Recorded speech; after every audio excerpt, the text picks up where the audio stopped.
Welcome to the Sleeping Barber podcast.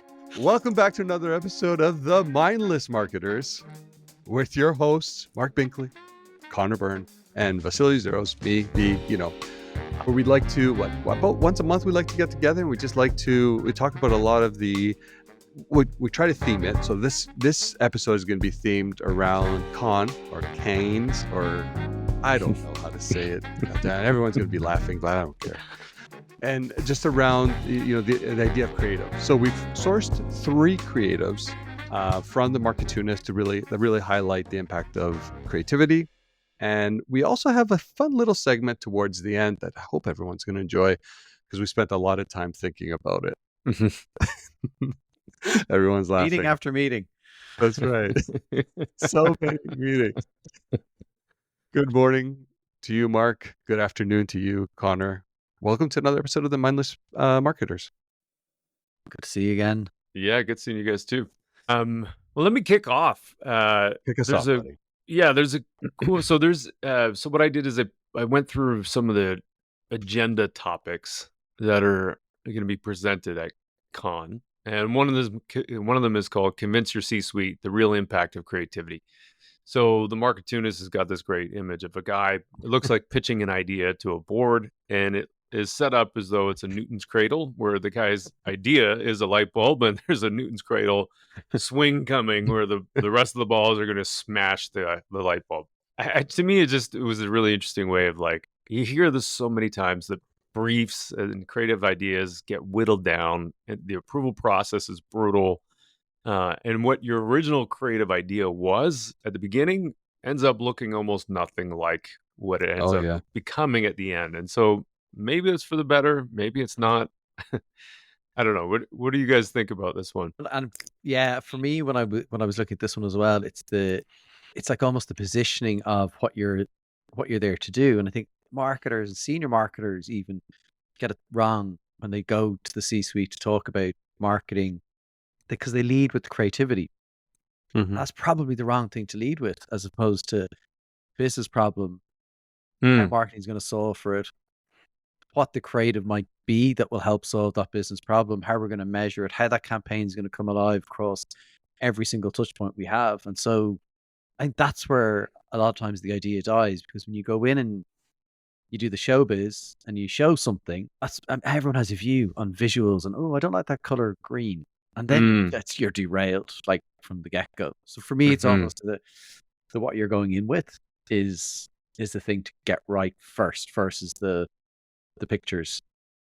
Yeah, that's a great point. V, how about you? Yeah, it's one of those things that if you had to explain your job to a 5-year-old, the reality is, not only do you have to convince consumers to buy a service or a product from you, the biggest sell is always internal. Mm-hmm. Always. Because, like you said, Mark, there at the beginning, an idea that originates will likely look a lot differently when it actually goes to market. It's because you're usually trying to appease all of the different, not only like the industry nuances and things like that will naturally exist in course, like creative in a specific direction, but because of the subjective POVs that exist within an organization, especially within a hierarchy, that you're always going to be, I just don't like the music, or I just don't like the creative. And it's just it has nothing to do with if it's the right one for the creative, or it's just because someone doesn't like it. And that makes it extremely challenging for us as marketers, because like I said, the work that goes in to the brief, the work that goes into then selling that idea or the creative at some point to the internal stakeholders, it takes so much time. It takes so much time, and I think time is wasted because there's this because we're all consumers, we all have opinions on what works. That's a good point, Connor. I love your point about solving for a business problem first and I agree. Not leading with creative. Like, I think that actually makes a ton of sense. And then V, your point about all the requirements that go into a single piece of creative. It's incredibly how much content, I mean, maybe that's not the right word, but how much content you're trying to stuff into an ad. Totally. And keep it simple and easy to understand. Yeah. The other thing that I just was thinking about as well, there's a great visual that Dan White did in one of his books. It was around how to evaluate creative. Right. And I think some of this sometimes is, and it sounds like you guys both had similar experiences. Like you get this response from an executive or board group saying, "No good creative when I see it." Yeah. Just keep going. Come back Just with keep another going. version, right? No, that's not it. Well, can you help me understand what you're looking for? Yeah. I'll know it when I see it. And so you get that kind of thing. And so this visual that Dan put together was like a way to speak about creative. It's kind of like I've been playing in a really bad garage band, and for the first time ever, we had a drummer. And I never played with a drummer before. I have no idea how to speak drum. Like I don't know what to tell him. I'm like, all I know is it doesn't sound quite right. Not that I sound great either, but there's something. So let's kind of just break this down and figure it out. And so I think in a way that this visual that Dan put together was a way to speak creative. The same way I was trying to figure out how to speak drum. And so giving people a tool like that where it shows like, here's the feedback that you can give me that will be helpful, will also be a productive thing. Yeah. Yeah. Like if the question is, what do you think of this? Or Yeah. Or is there anything you don't like about this? Well, immediately someone's going to find the thing they don't like about it. They don't like. Right. Right. Yeah. Instead of being very purposeful and saying, this is the feedback I'm looking for. Yeah. These are the things that are up for grabs. Yeah. Yeah.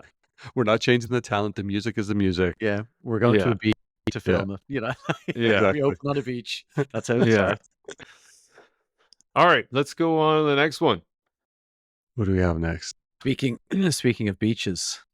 So this guy. You already have a different demeanor about yourself. You know that, right? You're carrying yourself a lot differently. Just want to say that.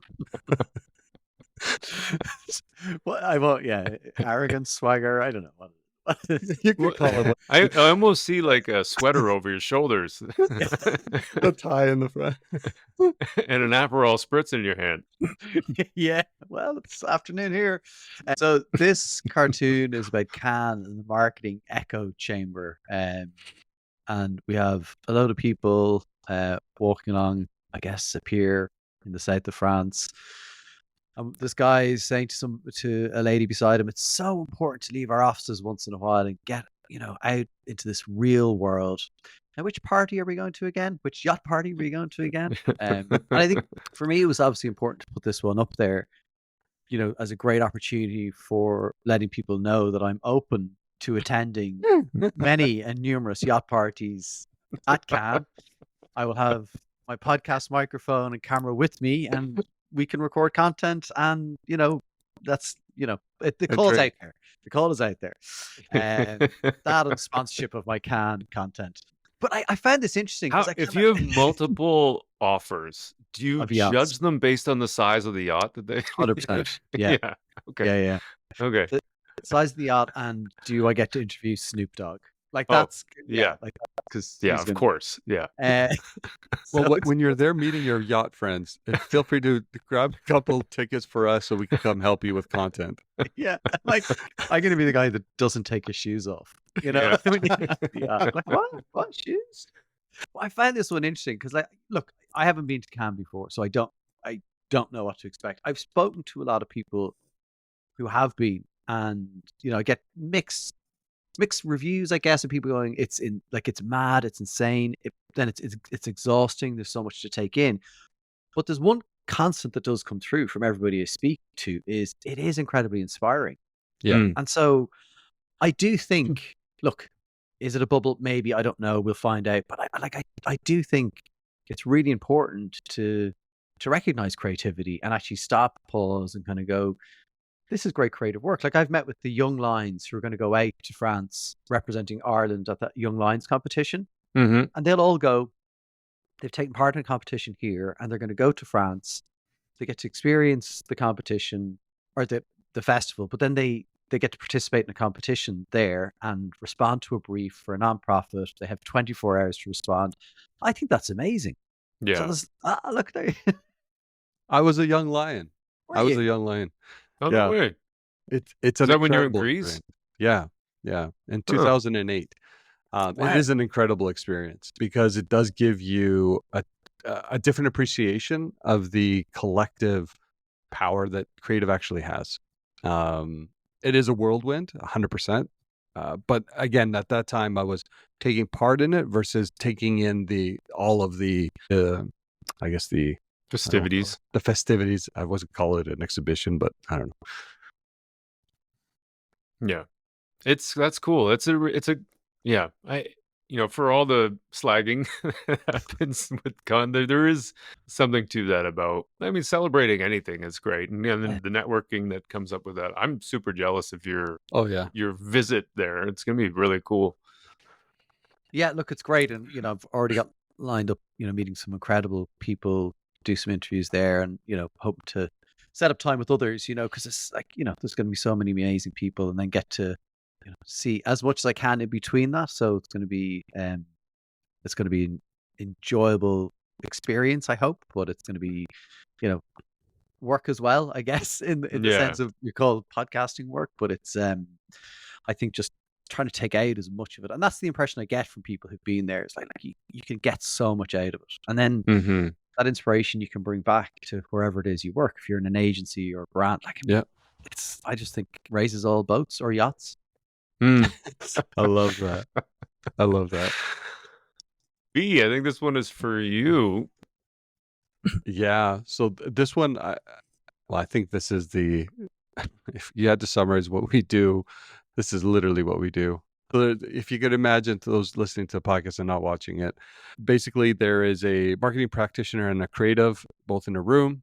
The marketing practitioner asks to the creative, we'd like a brand video. It needs to show all these benefits, and it's just a toilet paper of just a whole bunch of benefits.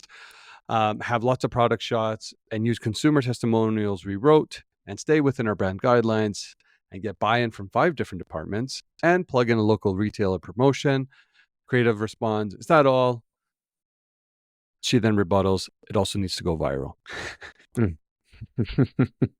That's it. That's all this campaign needs to do. Yeah. The reason why this resonates with me, sometimes we ask our creative to do more than what it's actually meant to do. And we believe that by adding all the product shots or adding all the RTBs, the reasons to buy or the benefits, that we're actually solving problems. Where at the end of the day, we know based on science, what we're trying to do is reduce the friction in our brains from a problem that we're facing and how we solve it through a company, a product, a service, or something to that effect. So how do you just make people aware that you're there and you have like a product that's available, right? Mm-hmm. And I think it's just been somewhat exacerbated in some context that we have to do all these things in the ads because that's what we believe is what consumers are resonating with, when in actuality it's not. So I think it's just how do we simplify this whole process, I think is important, making sure that we go back to finding the right creative solutions to the right business problems without trying to add so many of these, I don't know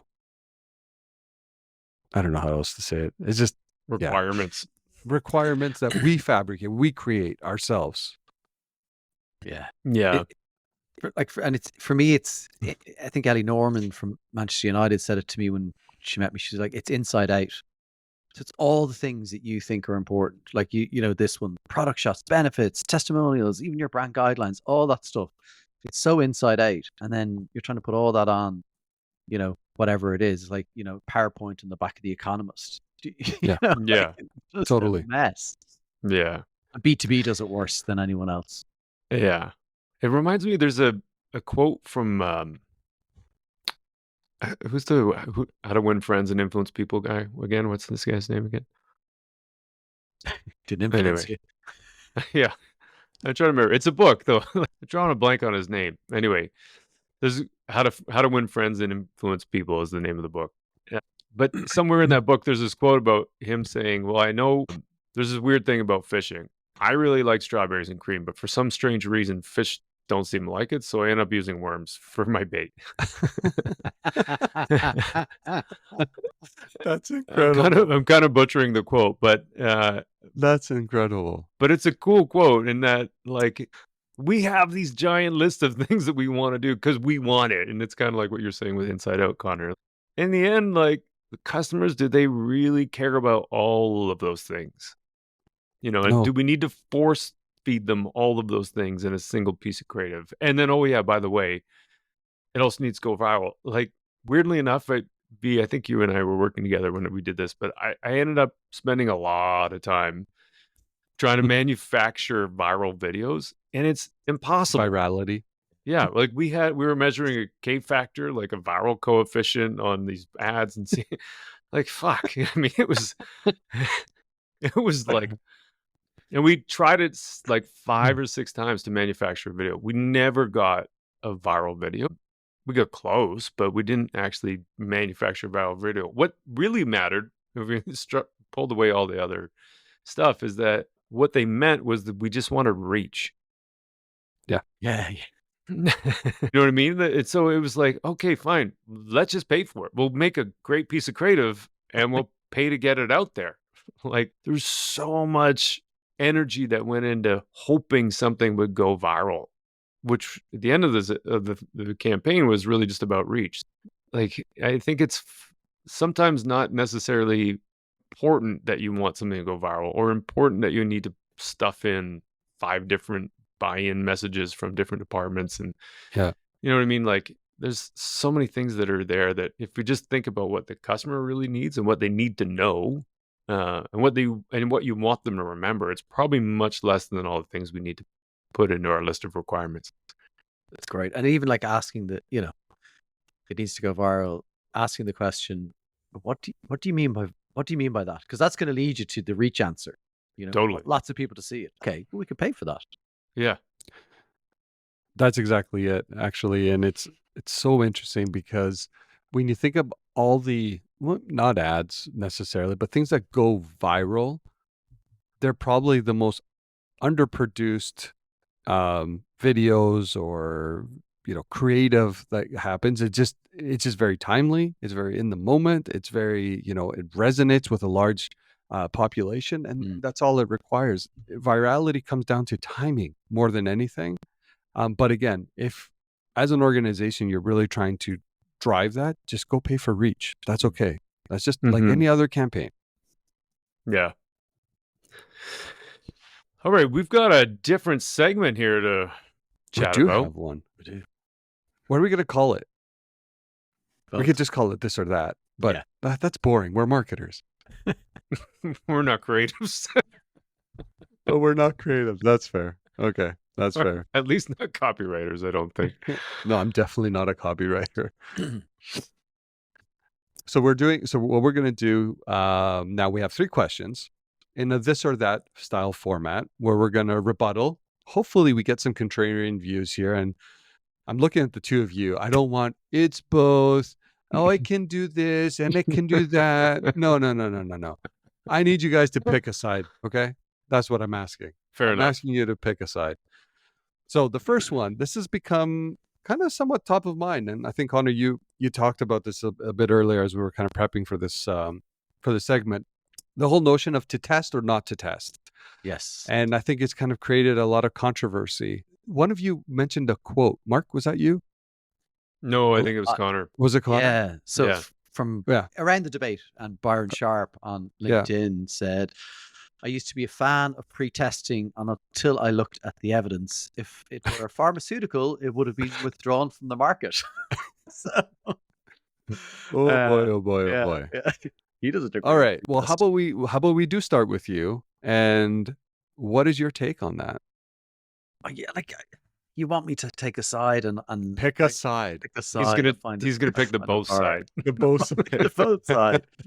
So like I've read, do you know what? I've been reading a lot about both sides of it. And look, unsurprisingly, maybe not unsurprisingly, the people who are for the pre-testing tend to have pre-testing platforms.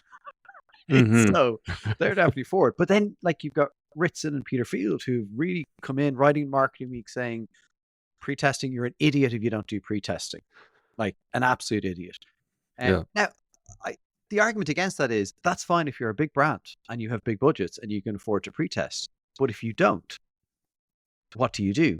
And then I guess also kind of tied to that is you can pre-test. You have to understand what you are pre-testing. So if you can't afford to do, the example Ritson showed on Marketing Week was Carlsberg's animatic, which looks really close to the actual ad they ended up making.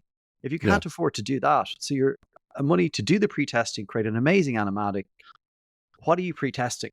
And then, you're in a situation of going, well, like you're doubting everything because you can't pre-test. So I think it's very easy for someone to come out and say, you're an idiot if you don't pre-test, and this pre-testing is the only way to go about things. But not everybody is in that situation. So what do you do? That's true. If you're smaller brands, smaller budgets, to de-risk? And that's where you actually use things like the WARC Creative Effectiveness Ladder, all those things that are available to people to actually to do things and learn from maybe others that have done pre-testing. And look, others have said what happens is, and I've heard this from people, is you chase the score.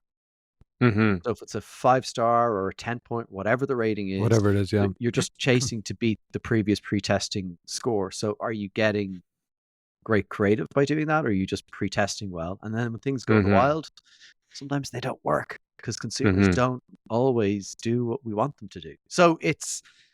So are you for or against? Well, what do you think based on what I've said? I feel like you're leaning against. I'm leaning against because I think the vast majority of people probably can't do it. And then this, I think, is a dangerous fair point narrative to say you're an idiot if you don't. I think if you're big and you can afford it, you probably are an idiot if you don't. But I just don't think there's enough at that scale. Mark? Okay. I'm gonna go with the 4 because Connor was definitely Connor's definitely against. System 1, forgive me. This is really here's where I think it's valuable. We were just talking about that Newton's cradle thing and getting ideas smashed. So I think it's for pre-testing is valuable for the purpose of an approval process and delivering a concept that is going to resonate against a strategy. I don't think it's for the actual final creative. Okay. So I don't know that it's a bit nuanced maybe, but I don't know that the pre-testing is that important to test the final piece of creative.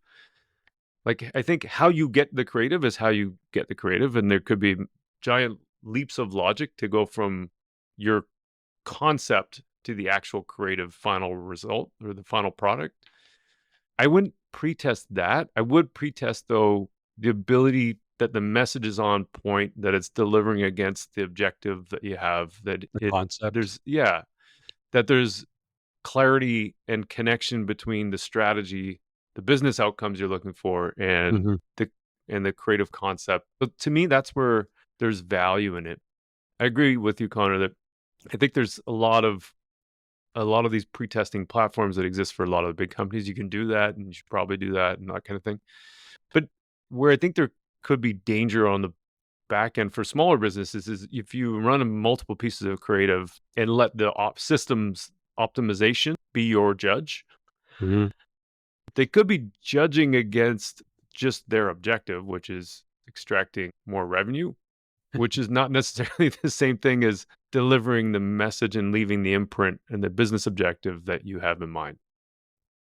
So there's a danger there of pre-testing on a smaller business side. I mean, pre-testing could be all kinds of things. It could also be like give a message to your sales team and let them talk about it, right? It doesn't have to be super complicated. It can be, just trying language out in front of a customer, trying a pitch, trying a offer, trying whatever the things are in a one-on-one real life lab kind of environment.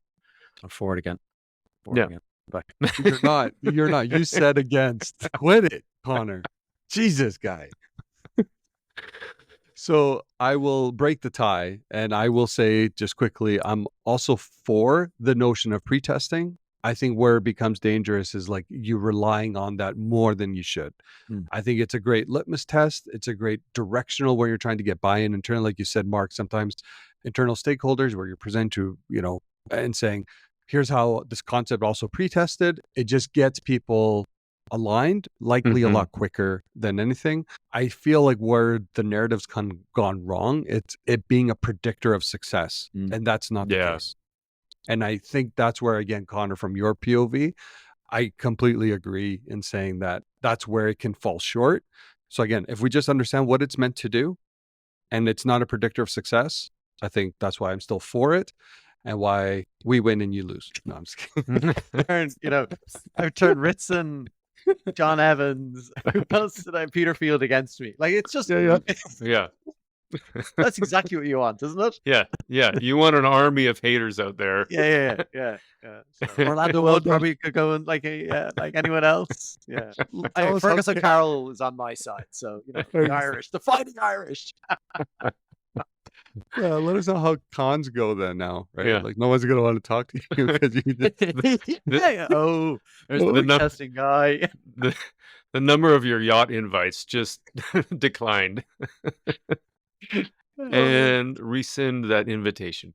I'm checking my inbox here. Yeah. Right. Next question. I felt that went well. Okay. Next question. And we're going to kick off with you, Mark, this time. Does creative inform media, or does media inform creative? Yeah. I'm so glad you asked me this, Pete. Let me start by saying I'd like to thank the Academy for the moment that I have here.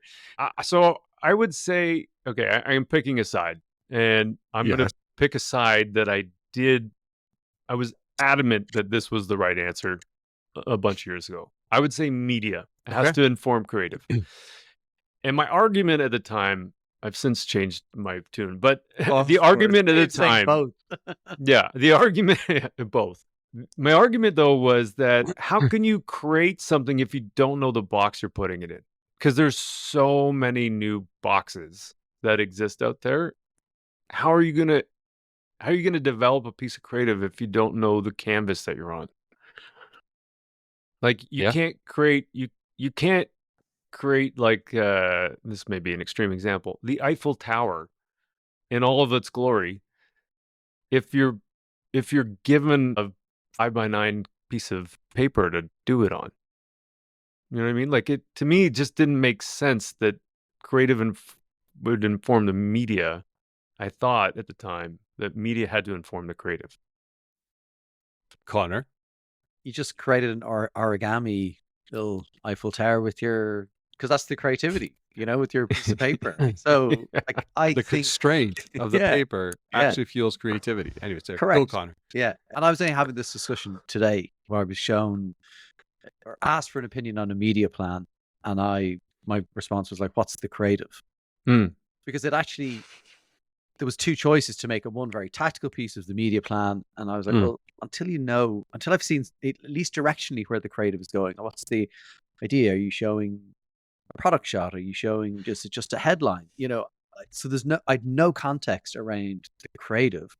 So making a decision on those media executions or the tactical buying of the media, I was like, you can't do that well. So I think at least knowing the direction of the creative and then figuring out there's that point where actually media and creative have to come together, and I'm working on something else at the minute where that is happening hand in hand. They're kind of now, right, we now need to talk to each other, because in an early iteration, there was a media plan that was made and the creative that was being made for the creative, they weren't talking to each other. So like there was let's say video and there was print on the media plan. There was no print being created for the creative. So I think there's the right point of bringing the two together. But you have to have, I think, for me, the basis of the creative direction that where you're going. Like even just that call it platform or the idea that you have a sense of that. And then everyone can kind of go off and get creative on media and creative. So I just disagree with you, Mark. Oh, you would. You're that guy. I'm so angry. Dude! It's a strongly held view as well, which I'll never change. Because that's how this works. V, maybe we should call this tiebreaker, because you have to be the tiebreaker. Who's right and who's wrong? And the funny thing is, like, my role in the organization I'm working for right now is on the media side. So my quick response is going to be like, of course, media informs creative. Obviously, is what I get paid to say. But in actuality, just listening to you both, I think obviously you bring up really compelling points on both sides. But I think there is something that where creativity can be fueled by restrictions. And I feel like media, Mark, you talked about the canvas. I think it is important that is almost at the beginning, because I think then creatively you can come up with the right areas that you need to kind of operate in. So I'm still I see both sides, and it's very easy to say both, or they need to come together. I still think I'm leaning a little bit more on the media being the You too. Oh my God. This is like the Canadians versus two Canadians and one Irishman go into a bar. What happens? The Canadians beat up the Irish guy. Yeah. Anyway, so I still feel like there is, if you're doing it the right way, where you're having, say, and think about it like functionally, you're going into a brief, so you brief your agencies, your creative agencies, and your media partners, right? So they squirrel away and they start thinking about this. You come back to an R1 session where it's like, okay, directionally, creatively, this is where we want to go. From a media perspective, here's where we want to go. I think that's that point of where they come together. Now you start refining towards something. But I think, like, if you don't know also where you're going to put this live and create this, I think that's where it becomes dangerous, because retroactively, it's hard then when we're trying to say fit for purpose creative. It's hard to reverse engineer that if you've already gone away and you built it one way. Yeah. I was going to say, like, the recent project I was talking about, like, we started with kind of almost like a manifesto. Yeah. Like just words, like what? Yeah. Like I was like, inspire us with the words that, we can then paint the pictures ourselves. Yeah. And I would swing over to Conor's side, actually, because what happened was actually Paris Olympics are coming up, which fitting for this, because when I switched my opinion was when I was working on what was the Olympics in 2016? Was that Rio? I think it was Rio. I don't remember. Yeah, that was the Oh yeah. So I talked about the Irish ticket scandal after another time. So that was the Olympic campaign that I switched my opinion on this about, because we had a creative concept, which was probably pre-tested, and that was super helpful, because having the creative first, then looking at the creative concept as a pairing between the agencies and the media plans and whoever else was involved, and then looking at the channel choices that we had to execute on this, help bring the creative to life in different ways than we would have done had we just said, these are the channels we're running, here's the media spend per channel, here's the tool, right. You know what I mean? So I feel like Conor's right. I hate to go against you, V. I hate to do it. I feel we're not doing this segment right. I know. It's all. We need everything. Okay. Last one. Differentiation versus distinctiveness. Conor, go. More hate coming here. You're gonna piss somebody off. Mary and Cantor, or I'm gonna upset Jenny Romani. Like, Exactly. who am I gonna upset? But pick one. This is like Pritzy's choice. You have to pick one. Yeah, I'm probably more scared of Edinburgh class, just generally as an entity. Differentiation, I think, is harder. It's hard. I think differentiation harder unless they're meaningful differentiations that people actually care about. So I think it is harder. Distinctiveness, not that it's easy. It takes longer, but like you can do it. And I was presenting to nonprofits last week, and I just showed them examples of a brand that's doing or starting on a distinctiveness journey at the moment by just picking out simple things that already exist. So I think I've probably been more on the distinctiveness side of the fence for a while. So I'm just for V, just so he doesn't get annoyed at me not picking a side, I'm going to go distinctiveness, but it's both. Sorry, everybody. Sorry, Mary. Mark? Like, so I have to pick differentiation is what you're saying? No, I could be the differentiation. Okay, I'm going to go with Conor on this one, because... Siding with the Irishman again. Yeah. So I was rewatching Ritson's top 10 marketing bullshit list the other day. Number one was Rosser Reeves in the USP. And the reason that was there is because of how widely adopted that idea was and how much damage it's caused. Because the idea of something being totally unique is really rare and fleeting, even if it is achievable. So I think we've had this conversation before, V, but Tesla, when it first came out, really rare, unique, never advertised, the only electric vehicle on the market, kind of Toyota Pyrrhus was like kind of the hybrid one that came before it. But, did a great job becoming the only electric vehicle. Fast forward a few years, they're now advertising because everyone else is catching up. All these other brands, all these other models are in the marketplace. There's now government laws that are in place to make it so that combustible engines are no longer a thing. Everybody's moving this way. So Tesla's no longer differentiated in terms of its vehicle type. It's distinctive, though, in terms of its design and its systems and its logo and all that kind of stuff. Just the same as BMW is distinctive, just the same as name the brand, Toyota, Lexus, whatever. They're all distinctive, but they all have four wheels and an engine and get you from A to B, right? So to me, differentiate isn't a requirement, isn't necessary to be competitive. I think distinctiveness is mandatory, though. Like, you can't get away without it. And so I would side with Conor on this. Okay. Well, the Annenberg Ambassador Institute left out our podcast, so I am being very spiteful right now. I am going to say differentiation, 100%, full stop, no argument to be had. Not even a reason why.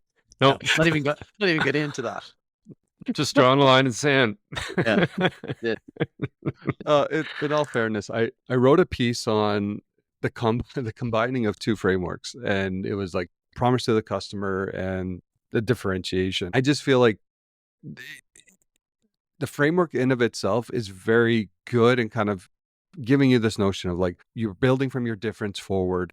You're identifying what will make your difference somewhat meaningful, which I think aligns to that notion of like the promise to the customer. You're aligning your campaign activations again around that meaningful difference. Like, it's a way of looking at marketing and creative execution through a lens of, technically, I still think like differentiation is somewhat distinctive. It is something distinct about it, but it's two sides of the same coin sometimes. But I just feel like the framework itself really lends itself to really kind of prioritize and look at what you're doing, especially when you apply the promise to the customer to it as well.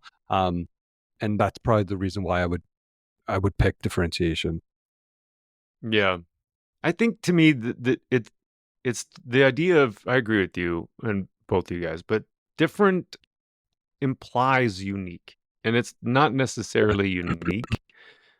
It's relative to what people perceive. Yeah. Look, here's the most important thing. Honestly, I think from all of these thises or that's is, and you're not gonna like this, V, but like it's context. It's context. Like, to you, your context. brand and what the market you're in, the competitive set. And like, honestly, people do read it, but people need to read this stuff and then make the right decision for where they're at. Because if there was a silver bullet, well, we'd all have it. Exactly. So anyway, I would argue, just quickly, I think whichever you choose, I think the reality is they both work. They both work. They are able to compartmentalize some of your thoughts into a very structured format that kind of gets you to an end result or an end outcome that you're likely looking for. So regardless, I think it's just picking the one that works for you better, your organization and all that. But okay. That was fun. Well done, gentlemen. Great. Anything you guys want from Cannes when I'm there? Anything I can pick up for you? I asked for a couple tickets, so that's all I need. Yeah. An invite to the yacht party. I'll come out for that. Look, I'll see what I can do, but yeah. Obviously, Enjoy yourself, man. That's gonna. That's I a. will. We'll be living vicariously through you. Can you get me one of those T-shirts that says like, I had a friend that went to Cannes and all he got me was this lousy T-shirt. Yeah, and I'll get it in like a really terrible font. Yeah, Just, you know, like yeah, probably dude. too small, a size too small would be great. Yeah, and with the huge logo on it. You know, logo bigger. So, That'd be good awesome. stuff. Anyway, have a fun trip, Connor. That'd be great. Yeah, thanks a million, guys. Good to see you. Good seeing Great you seeing you, too. man. That was fun.